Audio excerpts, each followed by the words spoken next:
Gather round kiddies, it is Michael here from FudgeMuppet, and today I'll be telling you the epic tale of our latest build, the Monster Hunter. However, before we delve into the deep core of the build, I'd like to say a huge thank you to all our subscribers.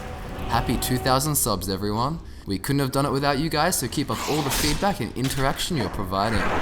We think it's a great milestone to achieve, and on another note, it does feel weird saying we when I'm on my own, but by we I mean Scott and I, but of course Scott couldn't make it because GTA 5 is just that great. But yeah, I'm feeling pumped. I know we're not massive yet, but we're getting there. FudgeMuppet has grown its first pube, if you will. Anyways, moving on to what the actual video is about. The Monster Hunter is this dude on the screen here, and he hunts monsters. Pretty cool. Backstory we used for this character is that he was brought up in priesthood in Hammerfell, hence the amulet of RK around his neck. During his time in the priesthood, he saw his town constantly attacked by monsters from the desert. Yet what he also noticed was that the priesthood stood by and didn't help. This really frustrated him, so he took matters into his own hands, using a variety of weapons which were whatever he could find, to most effectively slay monsters and protect villagers. As he entered adulthood and became very experienced in his field, he began to realize he could make money from his services.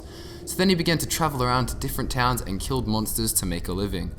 Upon entering the borders of Skyrim for a job, he was caught and taken to Helgen for his execution. From there, your story begins. As you can see, the primary combat skills the Monster Hunter is using are one-handed and archery. For one-handed, we use Daedric weapons as they have really high damage, but also because they look really goddamn cool. We also have a war axe in the right hand and a sword in the left, just to go with the role-playing of being able to master many weapons for different uses. The sword is also placed in the left hand, as the speed of your attacks, mainly being the double power attack, is based off the weight of the weapon in the left hand, so this way you kill things faster. We all know killing things faster is the shit. Now, we also have the archery skill, but we're using a dwarven crossbow, which also fits in with the role playing and gives a very cool aesthetic with the bolts on the back at all times. Make sure you get the Dawnguard DLC as well to get the crossbow and to roleplay hunting down vampires. In terms of armor, we have the topless fur to show off how strong this character is, and the Stormcloak officer gauntlets and boots with the amulet of RK to represent your past. Now, you don't have to be a Stormcloak officer to get the gauntlets and boots, you can just kill an officer and take them from their body. Now personally, I hate when people play characters and they've mashed together a bunch of random crap like, oh yeah man, I've got my black robes and my novice hood with dwarven gauntlets and orcish boots and it looks like shit. But this combination that the Monster Hunter is wearing, it just somehow works.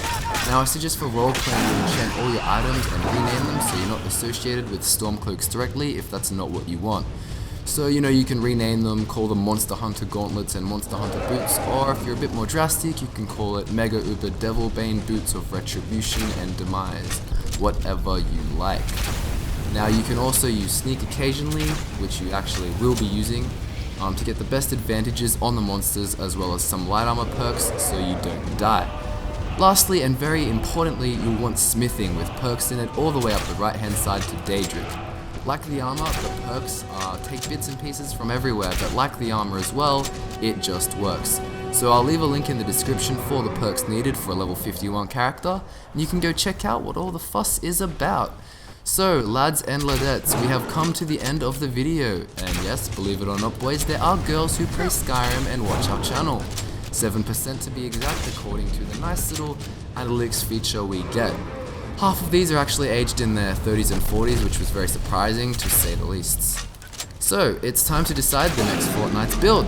In the running, we have again the Orcish War Chief, and our new build, which is the Mechanist.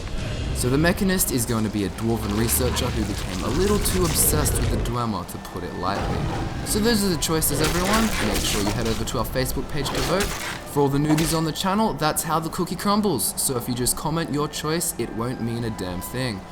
The link to our Facebook page is in the description, along with the link for the perks you will need for this character. I hope you will enjoy this build, thank you for subscribing, and I'll see you next time.